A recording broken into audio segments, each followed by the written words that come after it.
बऱ्याचदा ऑफिसमधून घरी आल्यानंतर भूक भूक लागल्यासारखं होतं किंवा मुलं शाळेमधून येतात त्यावेळेस सुद्धा त्यांना बरीचशी भूक लागलेली असते.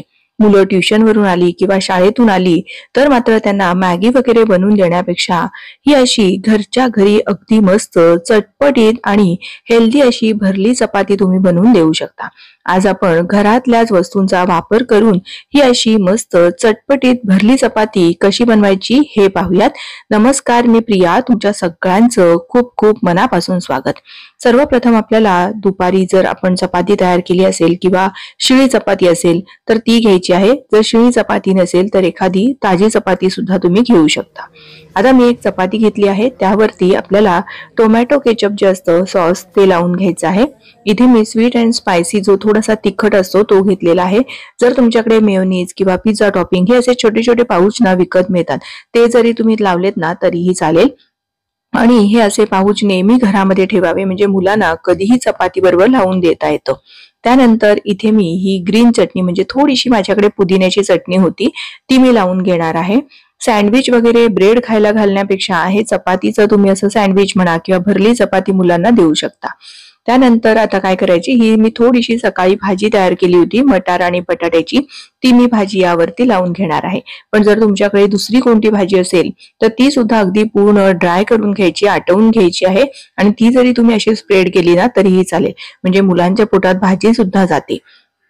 आता भरपूर असे हे गुलाबी कलरचे गाजर मिळतात, त्यासाठी मी इथे मस्त असे लांब लांब किसून घेतलेले हे गाजर घालून घेणार आहे. त्यानंतर अगदी पातळ आणि उभी अशी चिरलेली ही जी सिमला मिरची आहे ना, ही थोडीशी अशी कच्चीच, आपल्याला हे सगळे साहित्य जे आहे ते कच्चच घ्यायचं आहे. त्यानंतर अगदी मस्त पातळ आणि उभा चिरलेला कांदा आहे तो घालून घेणार आहे. तुम्ही जर टोमॅटो घेतला तरीही चालेल, पण मी इथे थोडंसं लेट्यूस घेणार आहे. लेट्यूस म्हणजे काय तर आपली ही जे कोबी सारखं दिसतं ना तेच घेतलेलं आहे आणि हे आरोग्याच्या दृष्टीने सॅलड म्हणून खूप चांगलं आहे, हे वापरा. किंवा मग जर तुमच्याकडे हे नसेल तर कोबी जरी अगदी पातळ कापून चिरून लावला ना तरीही चालेल.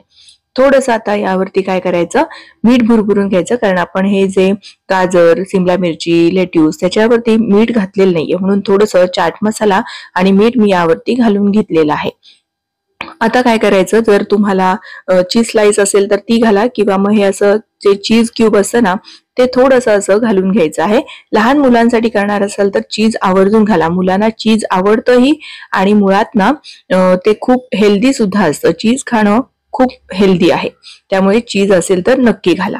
त्यानंतर काय करायचं, आपल्याला याचे असे 4 भाग झाले पाहिजेत, या दृष्टीने आपण इथे एक कट लावून घेतलेला आहे. असा मधूनच एक त्रिकोण होईल अशा दृष्टीने कट लावून घेतला. हा पहिला जो भाग आहे तो या दुसऱ्या भागावर असा दुमडून घ्यायचा आहे. त्यानंतर काय करायचं, एखादं लेट्यूसचं पान ठेवायचं, माझ्याकडे आहे म्हणून ठेवलेलं आहे, हे पूर्णपणे ऐच्छिक आहे. त्यानंतर हा दुसरा भाग त्यावर असा पलटवून घेतला, पुन्हा हा तिसरा भाग.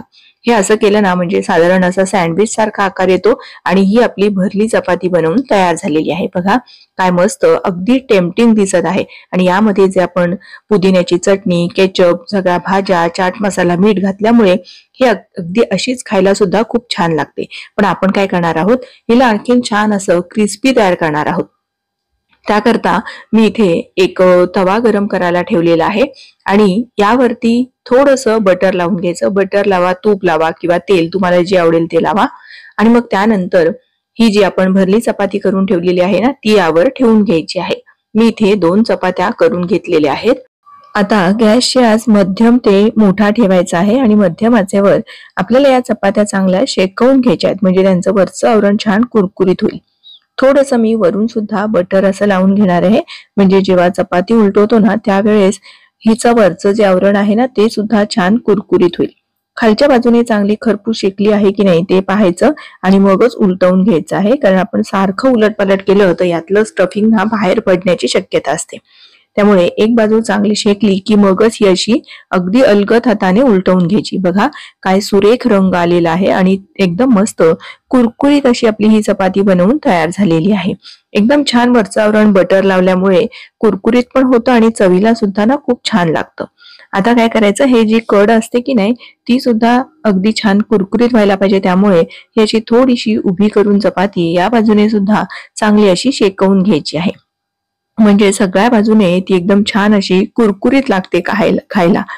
तर या बाजूने सुद्धा किंवा सगळ्या बाजूने जिथून तिथून आपल्याला असं वाटते की इथून आपल्याला करायला हवंय त्या सगळ्या बाजूने ही अशी चांगली कुरकुरीत चपाती करून घ्यायची. बघा काय मस्त कड अगदी छान अशी तयार झाली आहे. याची ही एक जी बाजू आहे ती सुद्धा राहिलेली ती सुद्धा आपण अशी करून घेणार आहोत. म्हणजे काय तर सगळ्या बाजूने अशी छान कुरकुरीत जर चपाती केली तर खायला सुद्धा अगदी छान लागेल. बघा मी सगळ्या बाजूने करून घेतलेलं आहे आणि एकदम छान अशी कुरकुरीत आपली चपाती बनवून तयार झालेली आहे. बघा दिसायलाच इतकी ना आकर्षक दिसतीये की लहान मुलं काय मोठी माणसं सुद्धा अगदी पोट भरून आणि आवडीने मागून मागून तुम्हाला ही चपाती खातील. अशी ही छान कुरकुरीत चपाती तुम्ही सुद्धा नक्की तयार करून पहा. सँडविच किंवा काय आणखीन इतर खाण्यापेक्षा ही अशी भरली चपाती मुलांना डब्यामध्ये देऊ शकता, संध्याकाळच्या वेळी नाश्त्याला देऊ शकता किंवा एखाद्या दिवशी सकाळी चपाती जर नुसती असेल आणि ही अशा सगळ्या भाज्या घालून तुम्ही ही चपाती बनवून मुलांना नाश्त्याला सुद्धा देऊ शकता. अगदी आरोग्याच्या दृष्टीने खूप चांगली आहे कारण सगळ्या भरपूर अशा भाज्या आपण यामध्ये घातलेल्या आहेत. मुळात आपण यामध्ये ब्रेडचा वापर केला नाहीये म्हणजे मैद्याचा वापर टाळला आहे. बरोबरीने अगदी छान चटपटीत आणि टेम्पटिंग दिसणारी मुलांना काय सगळ्यांनाच आवडणारी ही चपाती तुम्ही नक्की तयार करून पहा. कारण घरामध्ये जर शिळी चपाती असेल तर ती सुद्धा संपून जाते. बरोबरीने भरपूर अशा भाज्या मुलांच्या पोटात जातात. त्यामुळे ही चपाती एकदा तरी नक्की तयार करा आणि तुमचा अनुभव माझ्यासोबत शेअर करा. चपाती बघा मी 2 भागामध्ये अशी कट करून घेतली आणि दिसायला बघा अगदी आतले लेअर किती छान असे दिसत आहे की अगदी बघता क्षणी खावीशी वाटत आहे. तुम्हाला ही आजची भरली चपाती कशी वाटली हे मला कमेंट करून जरूर कळवा.